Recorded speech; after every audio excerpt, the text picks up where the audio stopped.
আসসালামু আলাইকুম প্রিয় স্বপ্নবাজের দল। সাবজেক্ট নাকি কলেজ, কোনটাকে প্রাধান্য দিব? ভাইয়া, তোমরা যারা ঢাকা সেন্ট্রাল ইউনিভার্সিটিতে ভর্তি পরীক্ষা দিয়েছো, তোমরা এ বি সি ইউনিটের যারাই আসো না কেন, তোমাদের অনেকেরই একটা কমন প্রশ্ন। সেটা কি? সেটা হচ্ছে যে ভাইয়া, আমি সাবজেক্টকে বেশি প্রাধান্য দিব নাকি কলেজকে বেশি প্রাধান্য দেব। আসলে এই বিষয়টা নিয়ে এত বেশি পরিমাণে প্রশ্ন পাচ্ছিলাম, যার কারণে তোমাদের সামনে আসতে আমার বাধ্য করা হয়েছে এক প্রকার। সো এই বিষয়টা নিয়ে একটু কথা বলবো।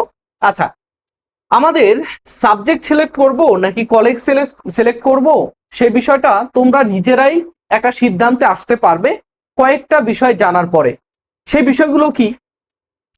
সর্বপ্রথম তোমাকে দেখতে হবে যে যে ডিপার্টমেন্টে আমি ভর্তি হব, সেই ডিপার্টমেন্টে অথবা যেই কলেজে আমি ভর্তি হব, সেই কলেজের পরিবেশ কেমন। অর্থাৎ তুমি যেই পরিবেশ থেকে এসেছো, সেই পরিবেশের সাথে তুমি কি ওই কলেজের পরিবেশের সাথে তাল মিলিয়ে চলতে পারবে কিনা, বা সেইখানকার পরিবেশের সাথে একযোগে মিলিয়ে মিশিয়ে চলতে পারবে কিনা, অর্থাৎ খাপ খাইয়ে নিতে পারবে কিনা, সেই বিষয়টা তোমাকে দেখতে হবে। ঠিক আছে? 2 নাম্বার যে বিষয়টা, যদি তোমার পরিবেশ ভালো হয় তাহলে ওকে, আলহামদুলিল্লাহ। কিন্তু যদি তোমার পরিবেশ খারাপ হয় এবং সেই জায়গায় তুমি থাকতেই পারো না, আচ্ছা, স্টিল আমি যেখানে আছি এখানে আমার একটা রুম, এই রুমের মধ্যে আমরা 2জন টিচার থাকি, অর্থাৎ ফারুক একাডেমির আরেকজন টিচার এবং আমি 2জন থাকি এবং ভিডিও করি, স্টুডিও সবই আমাদের এখানে। আমার যে সাথে যে টিচার থাকে তার কিন্তু অনেক কষ্ট হয়ে যায় আমার সাথে বলতে এই যে পুরান ঢাকার সাথে খাপ খাইয়ে নিতে তার অনেক বেশি কষ্ট হয়ে যায়। কেননা কেননা তার এই পরিবেশের সাথে তার সে হয়তো এখন থার্ড ইয়ারে উঠছে, থার্ড ইয়ারে সে এই যে 2টা বছর অনেক কষ্টে কিন্তু কাটিয়েছে। অনেক সময় দেখা গেছে সে এখানে স্টে করতে পারছেই না, অসুস্থ হয়ে যাচ্ছে। তো পরবর্তীতে তার সেরকম ভাবে পড়াশোনার দিকে মনোযোগ আসছিল না, বা বিভিন্ন থাকে না যে ইউনিভার্সিটির দিকে তার মনোযোগ থাকবে, সো সেইভাবে কিন্তু সেই ইউনিভার্সিটির সাথে কানেকশন করতে পারে নাই। সো এটা কিসের জন্য হয়েছে? তার পরিবেশের সাথে।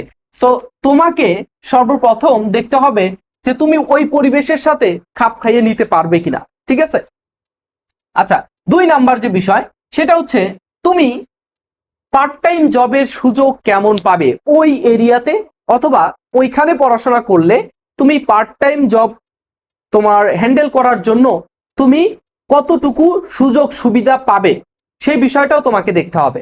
অর্থাৎ তুমি ঢাকা সেন্ট্রাল ইউনিভার্সিটির একটা কলেজ ক্যাম্পাসে তুমি ভর্তি হওয়ার পরে তুমি দেখছো যে সেইখানে ওই ডিপার্টমেন্টে ওই কলেজের যেই বিষয়গুলো আছে, সেইখানে তুমি অ্যাটেন্ড করতে গেলে তোমার পার্ট টাইম জব, সাপোজ টিউশনি করা, এটাও পার্ট টাইম জব। তারপরে তুমি একটা কোম্পানির আওতায় গিয়ে একটা পার্ট টাইম জব করতে পারো, সিকিউরিটি গার্ডের অনেকেই করে। তারপরে হচ্ছে সেলসম্যানের করে, ফুড পান্ডায় চাকরি করে। তারপরে হচ্ছে তোমার ডেলিভারি ম্যান হইতে পারে। তারপরে আর কি হতে পারে, বিভিন্ন দোকানের অ্যাসিস্ট্যান্ট হইতে পারে। ঠিক আছে? বা পার্ট টাইম জব হিসেবে নিজেই একটা বিজনেস খুলে বসতে পারে। তারপরে বিভিন্ন ধরনের হতে পারে।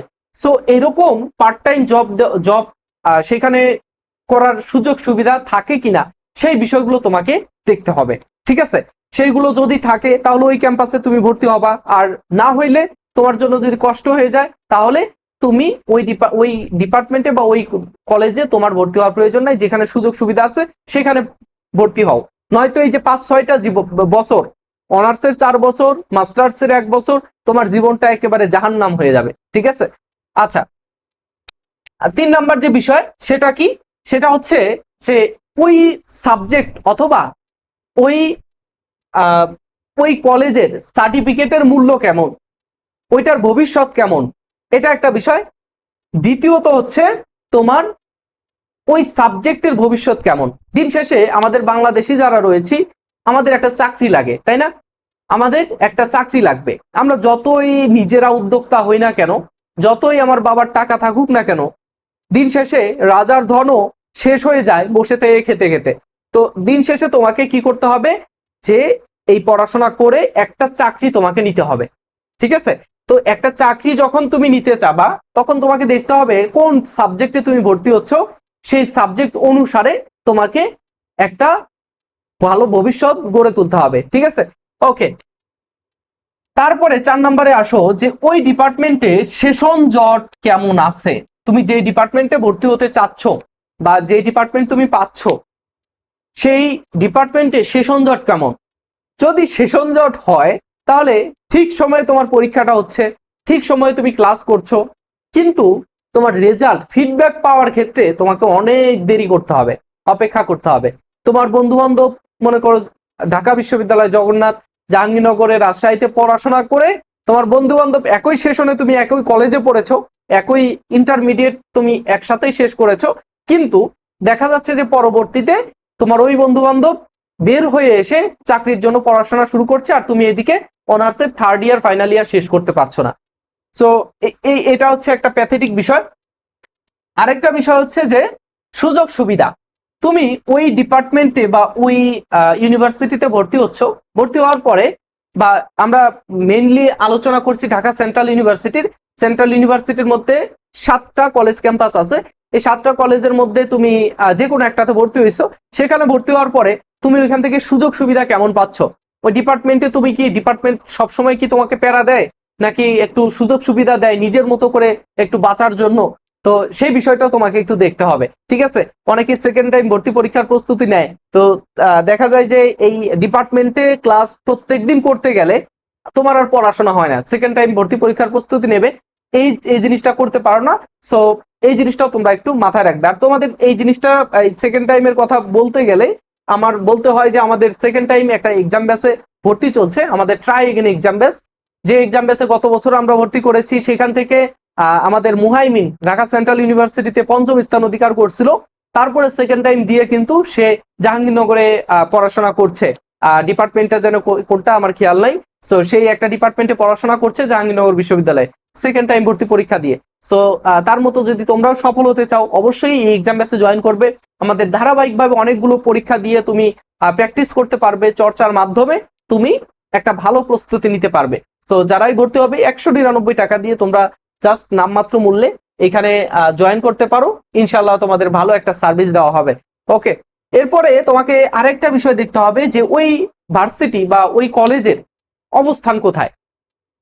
যেমন আমাদের তিতুমির কলেজের অবস্থান হচ্ছে মহাখালীতে, সেখানে তুমি যদি ভর্তি হও একটা সুযোগ সুবিধা তুমি পাবা। কেমন? যে মহাখালী বাস স্ট্যান্ড আছে, তুমি দেশের যে প্রান্তেই থাকো না কেন, তোমার মহাখালী থেকেই জাস্ট 1-1.5 মিনিট 2 মিনিট যদি বাস স্ট্যান্ডের আশেপাশে থাকতে পারো, তাহলে তুমি সেখান থেকে বাসে উঠেই কিন্তু চলে যাইতে পারবা তোমার নিজের হোমল্যান্ডে, ঠিক আছে, তোমার ভিলেজে তুমি চলে যেতে পারবা। সো এই জিনিসটাও একটা ইয়ে করে। আবার যদি ঢাকা কলেজে অনেকে পড়াশোনা করে, ইডেনে পড়াশোনা করে পাশাপাশি, তো এইখানে হচ্ছে কি এইখানে পড়াশোনার একটা পরিবেশ আছে ভালো, এইখানে তুমি এই সুযোগ সুবিধা পাবা যে ঢাকা ইউনিভার্সিটির ক্যাম্পাস রয়েছে, এই পাশে আমাদের জগন্নাথ বিশ্ববিদ্যালয় রয়েছে, পুরান ঢাকা রয়েছে, তুমি এইদিকে অনেক প্রাচীন নিদর্শন দেখতে পারবা। এইখানে তুমি পড়াশোনা করলে একটা বেস্ট শিক্ষা তুমি পাবা, অভিজ্ঞতা তোমার হবে। এইখানে যদি তুমি বসবাস করতে পারো তাহলে পৃথিবীর যে কোনো জায়গায় তুমি বসবাস করতে পারবা, ঠিক আছে? সো এই জিনিসটাও তোমরা এই ভেরি করে, বিভিন্ন ক্যাম্পাস অনুযায়ী ভেরি করে, ঠিক আছে? সো আরেকটা বিষয় কি, আরেকটা বিষয় যেটা আমার প্রথমে লেখা উচিত ছিল, হল সুবিধা। আসলে ইউনিভার্সিটি লাইফে যদি হল না থাকে তাহলে দেখা যায় যে একই একই বাপের সৎ সন্তান, একই বাপের মানে সৎ মায়ের 2 সন্তানের মতো আচরণ করা হবে 2 জন শিক্ষার্থী, একজন যার হল রয়েছে আরেকজন যার হল নাই। এই যে এই উদাহরণটা দিলাম কারণ আছে যে আমরা জগন্নাথের স্টুডেন্ট, আমাদেরও কিন্তু হল নাই আপাতত, তো আমরাও কিন্তু এরকম একটা বঞ্চিত হয়েছি এক প্রকার, যে ইউনিভার্সিটিতে এসে যদি হল লাইফ না পাই তাহলে একটা কেমন জানি লাগে, তাই না? সো এই বঞ্চনার শিকার যদি না হতে হয়, তোমরা এমন এক ক্যাম্পাসে যাবা যেখানে হল সুবিধা রয়েছে। সো আমি অনেকগুলো উদাহরণ দিয়েছি বা অনেকগুলো বিষয় বলেছি, এর মধ্যে অনেকগুলোই রয়েছে তোমার কলেজ এবং সাবজেক্টের বিষয় হয়তো 2-3টা রয়েছে। সো এই বিষয়গুলো লক্ষ্য করে তোমরা সিলেক্ট করবা যে ওই কলেজে যাব নাকি ওই সাবজেক্টে যাব, আমার কোনটার দিকে প্রেফার করা উচিত। তো এই বিষয়গুলো তোমরা একটু মাথায় রাখবা, রেখেই তোমরা সাবজেক্ট অথবা কলেজ কোনটাকে প্রাধান্য দিবা সেই বিষয়টা তোমরা নিজেরাই সিলেক্ট করবা। আমি জাস্ট তোমাদের ভেঙ্গে ভেঙ্গে বিষয়গুলো উর্বর করে দিলাম, তোমরা এখন চাষাবাদ করো সাবজেক্ট চয়েস লিস্টে, ইনশাল্লাহ ভালো কিছু হবে, তোমরা সিলেক্ট করো। সো দেখা হচ্ছে পরবর্তীতে। আমাদের Faruk academy level up school facebook page এবং চ্যানেল সাবস্ক্রাইব করতেই হবে, না করলে পরবর্তীতে আমাদের কোনো আপডেট তোমরা পাবা না। আর আপডেট পেতে গেলে অবশ্যই বেল আইকনটা অন করে দিবে, যেন একটা ভিডিও দেওয়ার সাথে সাথে তুমি আমাদের চ্যানেলে এসে ভিডিওটা দেখতে পারো এবং প্রত্যেকটা ভিডিওই তোমার জন্য উপকারী। ঠিক আছে, তো দেখা হচ্ছে পরবর্তীতে। আল্লাহ হাফেজ, আসসালামু আলাইকুম।